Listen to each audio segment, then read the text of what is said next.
All right, welcome back. We are with Kaushal, a current student at Indiana University, class of 2028. He's joining us here for the coffee chat discussion. And welcome, Kaushal. Great to have you here. Tell us a little bit about yourself. Where'd you grow up? How'd you get to Indiana University? And what do you plan to do after school? Yeah, of course, and thanks for having me. Originally, I was born in India, but I've lived in the United States for pretty much my whole life, ever since I was 2 years old. I've lived in Illinois for most of my life. Then I moved down to Arkansas, and what really brought me to Indiana was kind of throughout high school. I was a part of the special business program where I got to learn a lot of different aspects of business, from marketing and supply chain, and finally landed on finance. And I really figured out that that was something that I was really interested in. And Indiana University is one of the top ranked public schools too for finance. And kind of coming to Indiana University, got to explore a lot of new paths in financial services, investment banking, investment management, and that's the kind of route that I want to go at after post grad, go into that investment banking route. Cool. Okay. Good stuff. Good stuff. Mixture of places. And you are gunning for IB. Well, congrats on the internship you got. You were telling me a little bit about it. Why don't you talk to us about your internship? Looks like you were doing some origination and some sourcing in terms of a group working on M&A. You were tell us a little bit about that.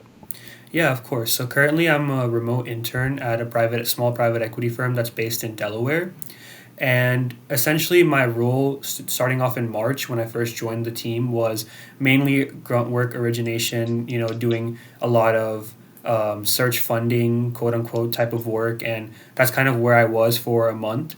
And as I got familiar with the firm and I got familiar meeting with the MD every single day for our daily meetings, he kind of gave me some more responsibilities. Then I started moving on towards making investor materials, basically researching industries that we would potentially find investors for, and sending emails to investors and sending those materials out to investors. And finally, just recently, I started working on actual modeling, working on LBOs, figuring out how we can maximize our returns, and that's kind of where I am at right now. Nice. Got to maximize those returns. All right. Tell us a little bit more about the origination and sourcing, though. That's a little bit of, we were saying that's a little bit of the grunt work. Not a little bit. Mhm. It's a lot of the grunt work. The blocking and tackling, as they say, kind of the stuff that's not fun. That's just you Yeah. got to grind through it, but is essential, and Yeah. critical because it's all about proprietary deal flow. That's the fancy word, but the not so fancy word is, what does that mean? It's like long lists of contact lists Yeah. and trying to figure out how to get in front of people. So Yeah. tell us, like, give us a little. When did you succeed? I know we probably had a lot of folks who didn't get back to you, but were you able to get in touch and get a hold of any business owners, get them to talk to you?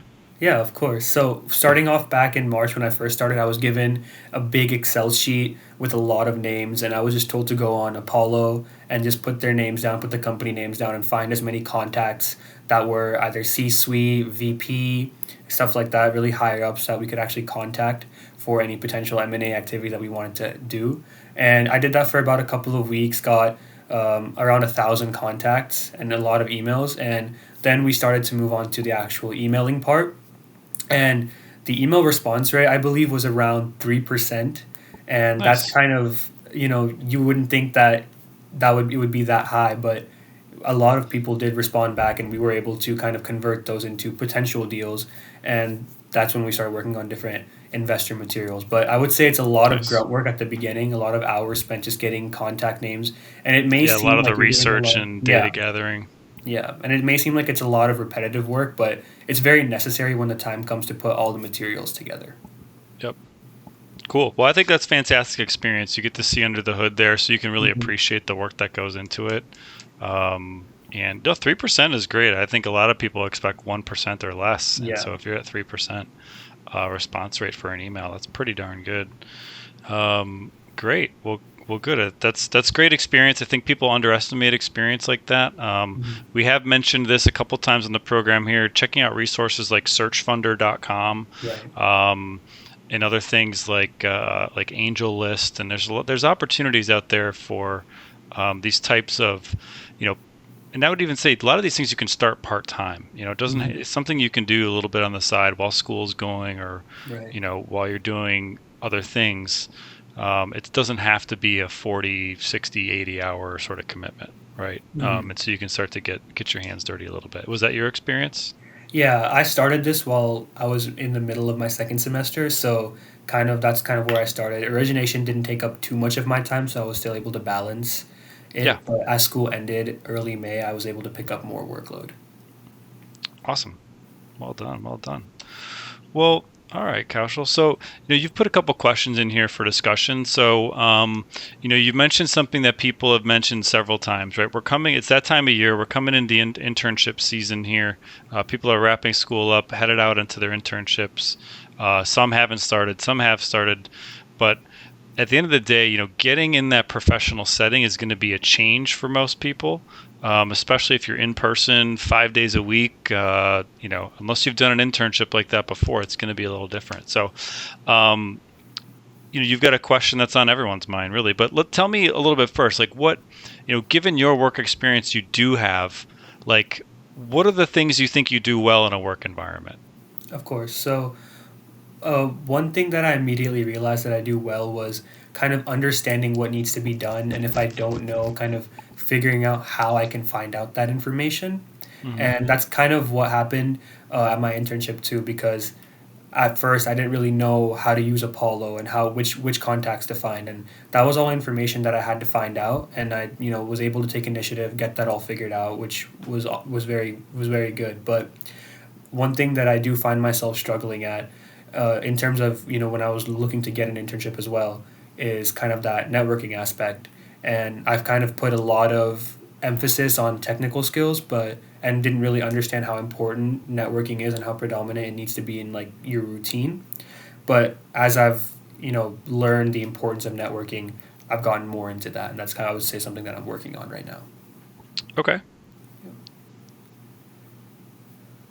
We'll say, yeah, we'll keep going. Tell us a little bit more about your networking efforts. If you say you need to work on it, why do you say you need to work on it? Yeah, of course. So at Indiana University, kind of how it works is the way that you get a lot of contacts is joining these clubs, finance clubs that have a lot of people in these in the investment banking workshop essentially, which is the pipeline to getting good place quote unquote good placement somewhere in New York or Chicago where IU predominantly places.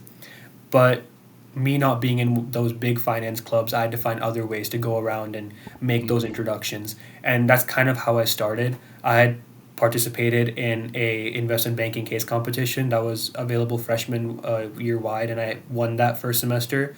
I was kind Nice. of able to use that as leverage to reach out to other people and just say I'm learning more about investment banking. I would love to learn more about your journey, and that's kind of what I've done through second semester, and I've taken advantage of getting to know other peers as well who have those connections, and just meeting other people through them, and just kind of asking people for chats, and then asking those people for other people, like referrals almost, and just kind of expanding my network slowly but surely.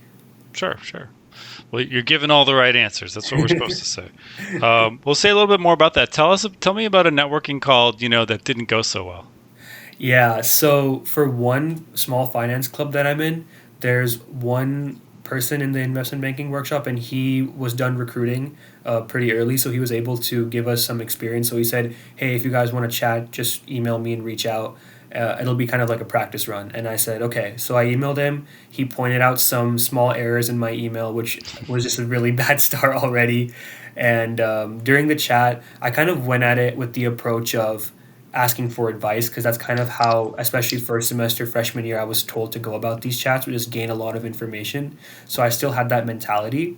So we talked for 40-45 minutes. So in my mind I was thinking, oh, it's not going too bad. I think will end on a good note. And he gave me some feedback at the end, and he said, when you're going through these chats, just kind of think of it as a way to get to know the other person versus just kind of asking them for advice. Because obviously, like, you're a part of the club. I'm obviously happy to mentor you whenever you need any advice or help. But kind of the purpose of coffee chats in general is to get to know the person and make that connection. And that just kind of, made me understand that my entire mentality for that whole chat was just incorrect, and I needed to fix that. And that's kind of what made it my worst chat. But that was like one that I learned from the most. Okay. No, that's not a bad chat at all. It's actually great. I mean, you reached out to someone who said specifically, "I'll be like a early on safe conversation for you." So they Yeah, literally know that you're going to send them an email with typos in it, and right. you're gonna interrogate them, or you're gonna do different things on the call. Yeah, that's great. That's a fun example though, because that's real life. Hmm. We're gonna make mistake in an email, but it's not until someone calls you on it that you're like, whoa, and all of a sudden the adrenaline hits you, and you're just like, oh crap, I need to fix my game on that. Yeah. Um, and so. Uh, no, that's interesting. I like it. I mean, that's real. So, I mean, you've got to double and triple check. I think the emails. Right. Pretty easy to say. It's hard to do when you're in a hurry. Hmm. But like the trick is, especially if you're sending multiple emails, like spend extra time getting the template right, and Hmm. don't change the template. Really proofread that template 3 and 4 or 5 times Okay. before you send it out to a couple people. I think what was your typo? Was it like grammar, or was it? I think one of the hidden common ones is using like 2 or 3 different types of font because you're doing copy and paste and stuff. Yeah. That's a hidden one to watch out for. It was more just typos. I thought I was using correct grammar, Hmm. but I really wasn't, and he called me out on it. I did make sure Nice. to, and he said to do this beforehand too, kind of making sure that you spell the name of the firm that they're going to correctly. And Yes. Good so, advice. yeah, for his sake, he was going for him specifically. He's going to Perella Weinberg, so pretty easy to misspell that if you're not careful. So I made sure every Yeah. single instance of PWP that I mentioned that I had Yep. that correct. So that caused me to potentially overlook And, other smaller and things. let's stay on that for a minute Yeah. because I'll tell you that one of the things about investment banking recruiting is that the all of the little hoops they make you jump through and all the networking and the events and the visits and the technical prep, it's all about demonstrating that you're ready for the job. Right. And in the real job, you can't get in there and spell a client's name wrong. Like if you do, your bank's gonna like it's just like these are $1 million plus fees. Yeah. Forget the deal size. Yeah. Like your bank is charging the client millions of dollars, Hmm. and if and just imagine then that the analyst is misspelling names or misspelling the name of the firm or misspelling the name of the target companies. Yeah. Like immediately your company's brand is tarnished. Like that's Hmm. literally how important it is. Yeah. So now imagine yourself as a banker who's going to take some networking calls, maybe have a little bit of influence in the hiring process. And if they see someone misspelling things in the email, like they're just like delete. I Yeah. mean, that at best they're just like delete. At worst, they're like forward. Don't ever hire this person. So Yeah. probably more likely they'll just delete it, unless they. I mean, and honestly, if they write back and say, "Hey, you misspelled something," that person is your friend. Right? I mean, that Yeah. person is literally your friend. They are looking out for you because most of the time when you screw up, and this is one of the tough things about being an undergrad, is most of the time when you screw up, people don't tell you. Yeah. They just let you do it, Yeah. and they don't want to make you feel bad. Yeah. Um, but that does you a complete disservice because then Yeah. you just sort of go around thinking you're great and you actually suck. So, you know, um, you know, as they say, feedback is a gift. It Hmm. might sting a little bit at first, and that's just human. Yeah. But but getting that sting and kind of feeling that over and over again is what makes you better. Hmm. If your goal is to get better, Right. which it has to be if you want to get a job in banking. So, Yeah. like you think about it. Oh, I made a typo in my email. It wasn't a big deal, and they called me on it, and that was something bad. I would literally say the opposite. It was amazing and very generous that that person proofread your email for you and called out specific things that you could have Yeah. improved on it. That's a gift. And because if you do that when you're emailing a vice president or an MD, when you're later on in the recruiting process, you're dead in the water. Your Yeah. candidacy's over. It's just like that. Yeah. Why? Because they're so some people might get a little antsy about that, like, oh well, that's not fair, and oh, I just made one little. It doesn't matter. This is a Right. competitive marketplace. There's a Yeah. thousand people who want that job, Exactly. and 900 of them are not going to make that same mistake. Hmm. And so immediately, like, you're making their job easier by Right. ruling you out quickly by making mistakes like that. So It's one of these things that seems small but isn't small, and it's about building the discipline. Especially now. I mean, even you go back 10 years, you had spell check, but now you've got like ChatGPT. I would say, if we could stay on ChatGPT for a second, like the way to use it is like write your email. Maybe have ChatGPT give you some ideas for structure, but write your email and then just have it do a check for grammar and succinctness. Right. That's it. Yeah. Grammar, spelling, succinctness. Just have it do a check for you, and then you're good. Right. Don't let it write it for you because you have the context. You have to bring the context. Just be careful because sometimes ChatGPT will actually water down your email. Like you'll put something specific in there and mean something really specific, and then it'll water it down and kind of whitewash it, and then it's gone. Yeah. So, make sure you don't want your email to look like it was written by AI because again, bad AI emails are they can be pretty obvious. Right. So cool. Okay, but so after that, you said something interesting. We're still on this Kaushal's bad networking call he had, and the other part you said was interesting. You said your approach was to get in there and ask for advice, but then your person said, "Hey, well, make sure you build a connection too." I think that's interesting. I don't think asking for advice is the wrong approach. Mm-hmm. I don't think you said that was your conclusion. I disagree with that conclusion. I don't deny that what happened. It happened, right? But this is the opinion of one person. Right. It's a valid opinion. I think and your person is not wrong. Right. I think the way I would frame it though a little differently. Mm-hmm. I would say if you're meeting somebody new and it feels cold and very calculated and very sterile and very stoic, like that's always the wrong answer. Right. Like you need to be warm, friendly, make small talk always. Right. Hey, what's going on? Did you have a long weekend? Did you spend time, my friend and I went to the jazz concert in the park and it was a great time. Share something about yourself. They'll share something about definitely that. So just make sure we're not talking about that typical warmth you want to show early on in a conversation. Every conversation you get in, every meeting, I joke, every meeting has to start with the weather report, right? It's like, oh, it's really snowy over here. Oh, it's hot as a desert over here. Like, okay, whatever it is, someone is somewhere, you're experiencing weather. It's just an immediate thing you can bond on, and it almost doesn't matter what the answer to the question is. Mm-hmm. So that's an example, but you want to make sure you have that small talk. Again, show some warmth, smile, make sure you're smiling. Tactical tip, always smile on these calls. Now, don't get crazy with it, but always have a good smile, even when you're just talking on the phone, even if it's a non-video, because people can hear your smile. Yeah, exactly. It's a true thing that you can hear a smile. And so, act the part. If you want to present yourself as a positive, enthusiastic professional, then you actually have to be a positive, enthusiastic professional. Right. And so I just want to make sure when they say build a connection, I just want to make sure we're not talking about that core. That core stuff needs to happen no matter what. Right. But I think after you do that, then you have an opportunity to ask like a prompt question, just to kick the conversation off. And I wouldn't say, oh, just give me some advice. Just make sure it's that, because that feels kind of cold and you're putting the other person on the spot. But you might share a story like, hey, here's what I'm working on. Here's what I've done. Here's something that's worked for me. Here's something that didn't work for me. What's your advice about all that? Right. And so you're telling a little bit of story about yourself, some of the challenges you're facing, what's next for you, what your goal is, how you're trying to get there, and then ask for advice. I think that's a completely legitimate way to kick off a conversation. I think, obviously build a connection though.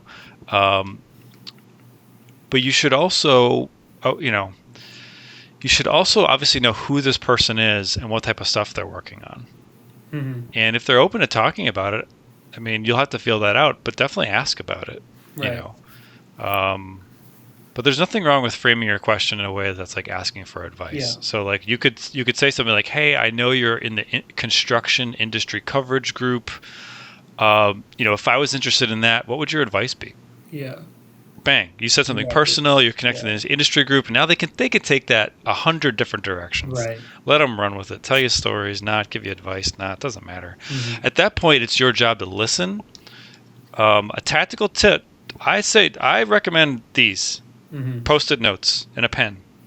Like here, I got a couple notes about you, about some of the things that doing a little bit of prep before this discussion and during. But like you say something interesting, bang! I just write down 2 or 3 words. Right. Say something interesting, bang! 2 or 3 words. Get in a habit of doing that, and then when there's a natural pause in the conversation, you're just gonna go back and look at your sticky note, and it's gonna have something on there that you want to ask about. Right. And you mentioned, IPO in the restaurant industry. What was that? Oh, Mm-hmm. hey, tell me more about that IPO in the restaurant industry that you had mentioned. Right. Oh, yeah, absolutely. That was this, and that was this, and that was it. And they're just going to be off to the races talking and telling you everything. And all you did was listen to what they said and ask about it. Right. Right. Okay, so you don't need a lot of people think you need this long list of questions Mm-hmm. going into these. There's nothing wrong with preparing, but there is a such thing as over preparing and under listening. Right. So I'd rather see you under prepare and over listen in a lot of these Yeah. things. So basic preparation is important, but over listen. Like they should say you've listened way too much. Like I would love to see anyone get that critique. Yeah. The feedback I have for you, Kaushal, is you listen too much. You're really thoughtful in the way you listen, and you just listen thoughtfully too much. Like, give me a break, right? That's never happened. Just so you know. Of course. But cool. No, this is fun. I think one of the things you asked about specifically was the networking, Right. and I thought we would dive into it a little bit. But it seems like, I guess, let's go back to your origination experience. How was your work doing the origination and reaching out to these potential executives and potential sellers? How did that help you with your networking? Or did your networking help you with that, or was it both? It was kind of going both ways because when I first started, it was during the school year when I was kind of getting heavy into networking because I'm trying to network with my like current sophomore, so current going into current juniors because they just got into the investment banking workshop and that's kind of like where my expertise slash focus was. I Mm-hmm. was kind of doing networking with professionals at firms. I had reached out to a couple of equity researchers that I had met through Scholars of Finance at Baird, and I had a couple of conversations with them. But the reason, kind of it was interchangeable was I noticed I wasn't getting responses initially, and I went to my MD and I said, "Hey, I'm not getting any responses," and he told me to kind of look at what I'm actually asking, what I'm mentioning in my email, and kind of have a meeting with the other interns too that are doing similar things and ask them what they have done. So I kind of did that, and I kind of had to go back and revise What'd the you learn? email. I kind of learned kind of go get straight into the point. I was adding a lot of fluff about hey like where this is our firm, this is our strategy, and I was kind of doing that with my networking chats as well, kind of giving too much of a first paragraph introduction like hey I'm Kaushal, I'm going to Indiana University, and I would kind of just go blah blah blah. I'm a finance and accounting major interested in investment banking versus like going quick and straight to the point and kind of seeing a higher response rate because it's a shorter email and they're more likely to ask for more information when they see that. Same thing Yeah. translated kind of over to my networking chats. That's kind of the biggest takeaway that I had in terms It's a of great lesson. things. Yeah. It's a great lesson, and you can see how powerful it is when you went through it yourself and did it, Right. and you tried it one way, and then you tried it. You got feedback, and you tried it the other way, and there was an immediate improvement. And you're like, okay, Yeah. this is real. Yeah. Uh, but then when you look at it from that way, also, I bet it's intuitive because think Right. about if you've received emails. Yeah. Do you want a 7-paragraph email that gives me 4 paragraphs of background before you even know what in the world you're reaching out for? Like, no. Like, who's going to read that? They're going to read the first 2 sentences and be like, I don't have time for this. Delete, and just gone. Yeah. Right? Give me the too long didn't read version. Right? Yeah. But yeah, this is something you learn. I'm an old Army guy, so we learned this pretty quickly in the military because I learned how to write when I was in the Army. To be frank, I went through college. Yeah, I had to take English composition, but I really learned how to write when I was in the military. And the first thing they teach you is they call it bluff, bottom line up front. Mm-hmm. Every single message you ever create for the rest of your life, first thing you should think of is what's the bottom line here, and how do I deliver that as soon as possible? Right. Like that, you have to drill that into your brain, because that is never going to go away. Yeah. Every business communication you write, don't waste the managing director's time with 5 paragraphs of background. Give them the bottom line up front, give them a little bit of info, maybe a question or a decision, and then say details below. Signing off, Kaushal, and then put a divider, and then put 7 paragraphs of detail. Right. But it's all below the line. Mm-hmm. You know what I mean? Yeah. So it's not about don't provide the detail, but give them the bottom line up front, so they know, oh, okay, this is what's going on. This is why I might want to read the detail. Right. Or at least they can say, oh, okay, I understand this. I don't need to get to the detail. Right. They can make that choice. Yeah. Okay. Right. Instead of you forcing them to read the details by putting it first. Yeah. You know, because that's a little presumptuous. And honestly, it's kind of a jerk move, to be honest. Like, it's a little bit being a jerk. I mean, you don't realize you're being a jerk when you're doing it. But it is. You're just wasting my time. You're like not even thinking. You're not considering me as a reader at all. Right. Which is every junior writer's problem, is they don't consider the reader. So again, this is not new. Like every single 100% of undergrads go through this. Right. And I think what's cool about the investment banking recruiting track is you find it a lot sooner, because a lot of your peers who are not focused on banking, they're going to learn this lesson in about their 5th year after graduation when they've pissed off 3 of their bosses. So you're learning it now, which is great. But get straight to the point. Bottom line up front. Keep them short. Less is more. Less is more. Of course. If you want someone to read it, it better be freaking short. Yeah. Yeah.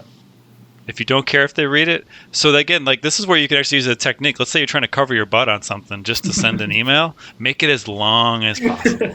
You don't want them to read it. Put all the important information in the bottom. You don't want them to read it. But you're covered because you did send it to them. Yeah. Like that would be the only time to do something like that. But yeah, cold emails, you know, it's hard enough to respond to one of those. So you want to what they say, you want to lower the cost of a response. Right. Think of it like that. This is the economics question. Yeah. You know, how can you lower the cost burden on the reader? That's what you got to be thinking about. Okay.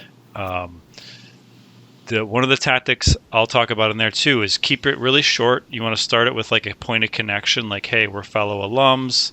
I'd love to get your insight on A, B, and C. Here's 3 dates and times I can connect. Yeah. Like that's my recommended format for a cold email. And you want the 3 dates and times you can connect, so that way all they have to do is hit reply Thursday 4 p.m. Done. That's all they have to write back, and you take care of everything else. Yeah. You see how low that bar was for them to get that? So all they did was type 2 words, and there's a meeting set up. Right. Yeah. Right? From one communication. Exactly. That's the gold standard. That's key. So that's key. The worst thing you can do is not put dates and times in there, and then you get into this 17 email back and forth of, oh, well, does next Thursday at 1 work? Yeah. No, that doesn't work. But next Tuesday at 4 works. Well, that doesn't work for me. How about Wednesday at 12:30? And you know that would be that's the worst outcome too. Then the other person will just give up at some point. I was actually told, like, when I was networking, for the email that I had sent out to the person that was part of the club, I had given my timings, because every other person that I had networked with was in like the investment management side, like ER and stuff like that, and I was giving time to them, and it was working out great. But he mentioned that in like investment banking specifically, kind of that you want to kind of not put times in your emails, because potentially that's kind of like a quote unquote, I think he said, assuming that they presumptuous. Presumptuous that they do want to talk to you or something. And who gave you that advice? That was the person that I had originally. Yeah, I disagree with some of that person's advice. I think I've already kind of had a slight disagreement with the kind of ask for advice versus build connection thing. I don't know. I mean, look, this advice is a lot like the mosaic effect. Like each conversation is a little mosaic tile. Right, and you're building a bigger picture. So that's that is the value of networking. You're going to get a mixture of advice. You always want to find the silver lining, or the part that makes sense. I don't agree with that. I've heard that before. I personally think it's bullshit. I think it's complete BS. Absolutely not. You are not lesser of a person. You're not a lesser human. That's not what that's about. You're not presumptuous of anything. I would literally make the exact argument. I would say it is disrespectful to reach out to someone and ask them for a meeting and then not provide your availability. Right. Right. If they don't want to take the meeting, you know what they'll do? Just won't respond. They'll just hit delete. Yeah. What are we talking about here? Like, Yeah. what are they going to do? Right back and say, well, yes, I would like to meet, but how dare you provide dates and times? You're so presumptuous. How did you know that I was going to want to meet with? Like, has anyone ever written that back to somebody? No. Yeah. The reality is that people appreciate aggression, respectful, professional aggression. Be aggressive. Be confident. Not overconfident, but be confident. Ask. Tell. Assume the positive. If they want to self-select out and they want to self-select out of the conversation, they're not going to respond. Right. That's it. And if someone did think that, you know what that tells me too? Like, they're probably not a good fit for you. Mm-hmm. Right. Yeah. They're in a bad mood, Yeah. having a bad day. Bunch of stuff's going on in their world that you can't control and has nothing to do with you. Right. So put the dates and times on there. Never stop. I mean, now the exception I would say is like, now I'm sure this person isn't making this up, right? I'm sure they have good reasons for saying that.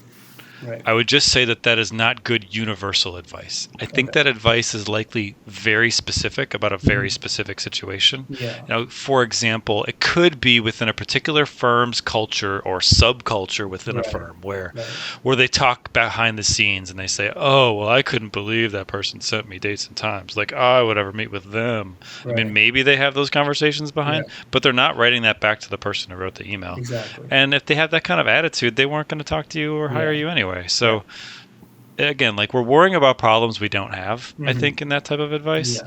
Yeah. Be positive, be proactive, be yourself, be direct, again, I would argue the way to be respectful of their time is to make it as easy as possible for them to respond to you. Right. It's as simple as that. The people who are intelligent and thoughtful and have their lives under control tend to really appreciate that. And the people that, again, that you probably didn't want to talk to anyway. Yeah, of course. So that's my 2 cents. But again, man, don't take, what I say is not the end all be all.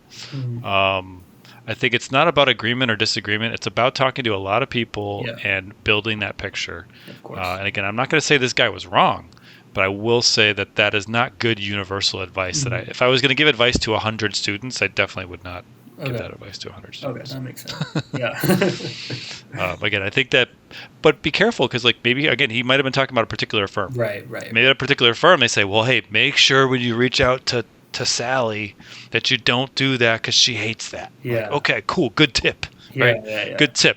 Right. You're giving me the inside information. If you hear that, like, act on it, Right. Take that advice. Yeah. But recognize how compartmentalized and customized that is for that individual or that team or that group. Okay, that makes sense. Cool. So you asked about growth. When you were asking about growth in some of your questions, like what you said, what's the best advice to grow beyond your career? Is that to grow beyond investment banking or to grow within the company? Like, how were you thinking about that question? Kind of a mixture of both, but kind of leaning more towards like growing within the company. Okay. Yeah. Well, and this did kind of come back to your original question as well, is how to succeed in these different work environments. One thing going back to your original answer to that question is I really liked how you focused on I can figure things out. I can learn things quickly. Because that's the first thing I would say and how to be successful. Yeah. If you're somebody who loves learning something new, and I mean actually enjoys it, is curious, wants to pull back the layers of the onion, understand how it works, wants to get into the tutorial section of, the software platform, because all these fancy software platforms, pick your poison, like they all have training materials, all of them, whether it's free on YouTube or whether it's proprietary internal to the bank or whether it's part of their subscription they pay for, like a Cap IQ or something. There's always tutorials. Get into the weeds and think task wise. No, I need to do this task with this system. And devour everything you can find on that. And then you're going to have 3 to 5 tasks in that system. And then devour everything you can on it. And the first week you show up, you're figuring this stuff out. So the second week you're doing it. Exactly. Yeah. Show them that. That's how to move forward. Yeah. Yeah. The bigger picture answer to that question, how do you move forward, is crush the job you have today. Yeah. Okay. I think a lot of folks who are younger and older, I mean, really, I think this bites everybody in different stages of their career, but it's really easy to get wrapped up in the future or the past, right? I'm upset about something that happened to me in the past, or I'm dreaming about this promotion or the next job or whatever it is, and you're not focusing on the here and now. Right. Because you can only control what you can't control. You can only control the present. You can't control the future, and you can't control the past. So, focus on doing right now. What are the things that you need to be successful today? Right. And on one sense, that sounds very obvious, but it is not obvious. It's hard. It's actually very difficult because people want to think about promotions. They want to think about how Randy sent me a nasty email a month ago. Okay, you can get wrapped up in all that. Or you can say, no, what do I need? What's the purpose of my job? How can I make my boss's life easier? How can I help my unit be more effective? How can I learn something new that's going to help my team? You've got to constantly be focusing there. Right. Because when you're crushing it, now you've earned the opportunity for consideration for something else. Right. Exactly. Okay. Right. What you see these different generations get made fun of because they do have different characteristics. And one of the things you do see now is this. You see people who see progression of other people, and they say so and so got promoted after 2 or 3 years, and then they got promoted again after 2 or 3 years. So they assume that that's standard. Yeah. That just showing up for 2 or 3 years, and sometimes they don't even want to wait the 2 or 3 years. They want that 3-year promotion at 18 months. Yeah. But they're underperforming, and they're actually not very good at their job. Yeah. And they're actually not ever going to get promoted because of how bad they suck at their current job. Yeah. When all they are is worried about, okay, well, I'm just doing this to get to this other place. Exactly. That's how you know you're in the wrong job. Yeah. Quite frankly. Okay. Enjoy the here and now, dig into it. Yeah. That's the best way to succeed. The other part would be on the tactical side, would be make sure that when you're digging into these different tools, right, because you're leaning into learning, you're trying to pick up these things as quickly as possible. When you're doing that, then you have to sort of subtly advertise that you know how to use that stuff and you're excited about it. Right. So in a meeting, like you said, Apollo was your tool that you had used as an example before for contact information and stuff, right? Dig into it, and then when you're at a meeting, like, you know what, I volunteer to go into Apollo and grab 100 new contacts and do A, B, and C to clean the data or whatever the process is. You see, you're able, because you know about Apollo, you're able to volunteer. Exactly. And you're able to see the situation, you know what needs to get done, you know how to use the tool, volunteer. Yeah. That's a very effective way to volunteer. Because then you're going to stand out in the right ways for doing things like that. Yeah. So just learn, because that's like such low-hanging fruit for someone who's new and just, like, there's so much you don't know. You know so little, you don't know what you don't know. Exactly. And that's not an indictment on anybody, right? That's stating the facts of reality. If that wasn't true, then experience would mean nothing. Yeah. But in fact, having 5 years of investment banking experience, working 100 hours a week, that means a lot. That is a lot. Yeah. That is like having 2 full-time jobs for 5 years, something that most college students can't even imagine. Right. So that experience means a ton. No one expects you to have that. You don't have that. That's okay. But what can you do? You can nerd out with the technical tools. Yeah. Because I'll tell you, as someone who's been more on the leadership side of a bunch of different organizations, when you have a technical tool that the bank pays for, but your people don't use, that pisses people off. Yeah. So again, don't be that guy. Yeah. So this way, you're always on the right side of compliance, and that's the other thing too. Do the basic things right. If they want you to submit a timesheet by this date and this time, that timesheet better not ever be late. Yeah. Like, not by 1 second. Yeah. Yeah. And not even late. Like, it should be early. Like, it should be as soon as you can reasonably get that thing done, it needs to be in. Don't wait. Of course. Now follow the rules they're telling you to follow. Yeah. But Don't push the line. Don't wait till the last minute. All that types of stuff. Your expense reports or whatever admin stuff, it almost goes without saying, but make sure that stuff is airtight, on time, never with an issue. Mm-hmm. But more importantly, find ways to help. Because the other thing is an intern, remember that they don't know what you can do. Right. Right? If they're hiring a 5-year experienced graphic designer, I think everyone kind of knows what they can do. Right. Right? Everyone knows you get in, you do your design and whatever. But for you, you're someone in undergrad coming in kind of off the street with no real experience. Yeah. No one knows what you can do. You might be able to code in Python. They don't know that. You might be able to write macros in Excel. They don't know that. You might be horrible at Excel and don't give you anything with Excel, right? Yeah. Probably not the case, but the point is that they don't know. They have no knowledge about what you're good at. So you have to tell them. Right.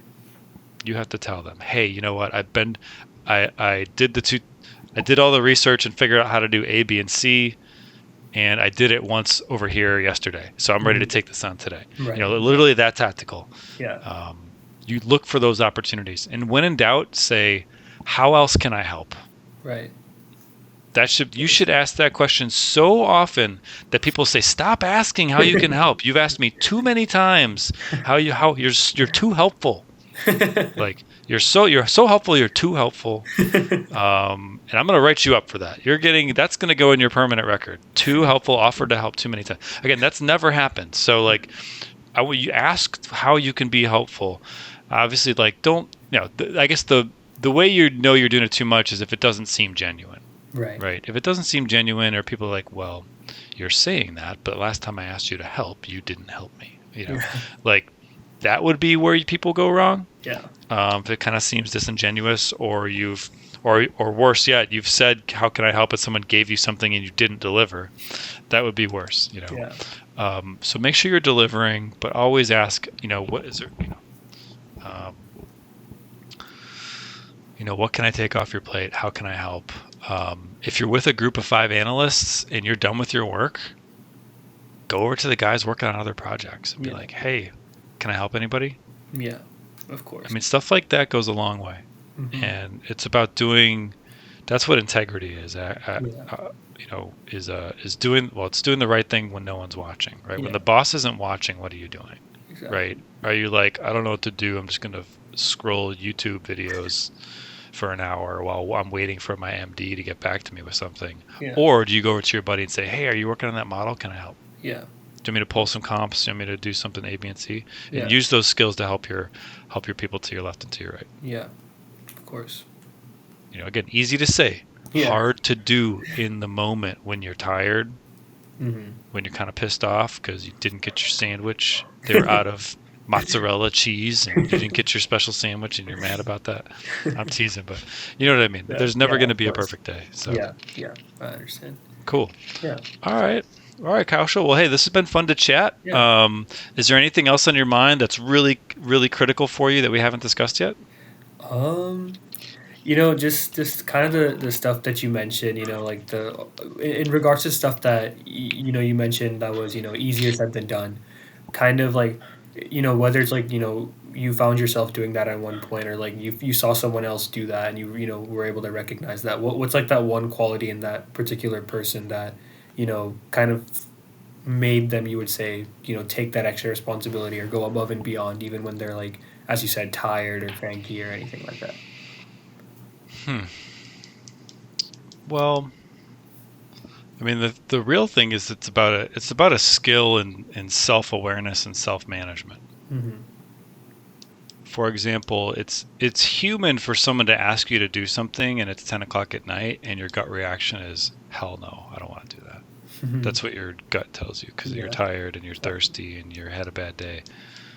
But it's not about what happens to you, it's about how you respond to it. So the person will be highly successful. It's not that they don't have those feelings, because everybody does. Right. It's that when that feeling strikes, they go, they just kind of exhale it and just let it process and say, okay, oh wow. Instead of treating your emotion like it controls you, treat it like it's a visitor. Exactly. And they're coming in and saying hello, and then they leave, right?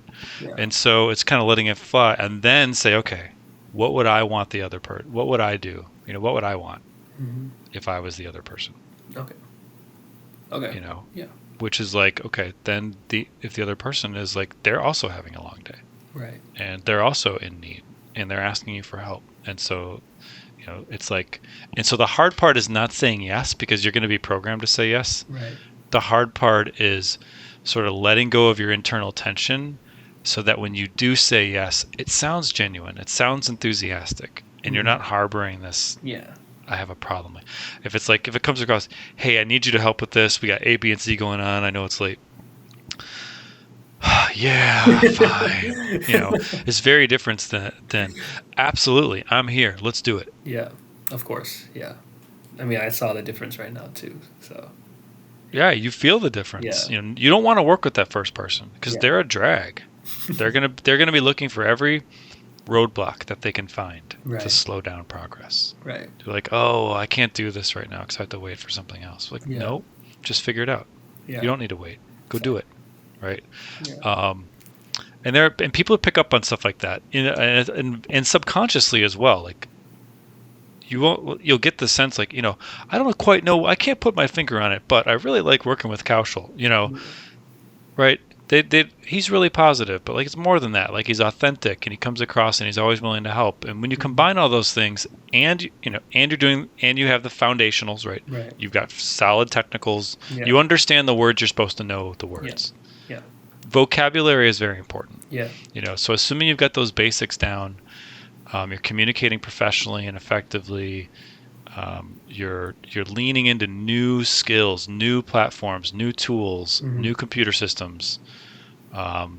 Be the expert on your bank's weird internal AI tool. Like Right. there's so many tools.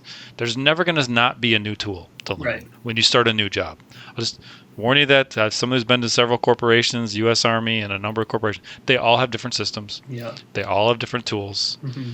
Um, and they're all so different and you'll Yeah. use them differently and you Yeah. need to learn as many as you can. Hmm. And it is amazing how easy it is to differentiate yourself Yeah. when you do that Yeah. because most people don't, Yeah. even the good ones. A lot of people are really good, but they don't invest as much time in learning the basics of those tools. Right. And especially as you get more senior, Yeah. keep doing it. Yeah. Honestly, don't I'm not saying go way off the rails, but Yeah. um, a lot of people, they don't get into the weeds and under the hood enough, and their effectiveness is limited Right. because they stop getting into the weeds. So it's a good Mhm. habit to build. Yeah. Cool. Well, I hope that answers your question. Yeah. But this has been fun. Again, Yeah. congrats on the success at the internship you're at right now. Thank you. Best of luck with the recruiting process as you go into the fall. It looks like you got the right approach. Congratulations on the Adventist certification. I'm sure that's helped you use Excel without a mouse and do some other great things. Yeah. But yeah, appreciate your time, Kaushal, Yeah. and best of luck. Yeah. Thank you so much.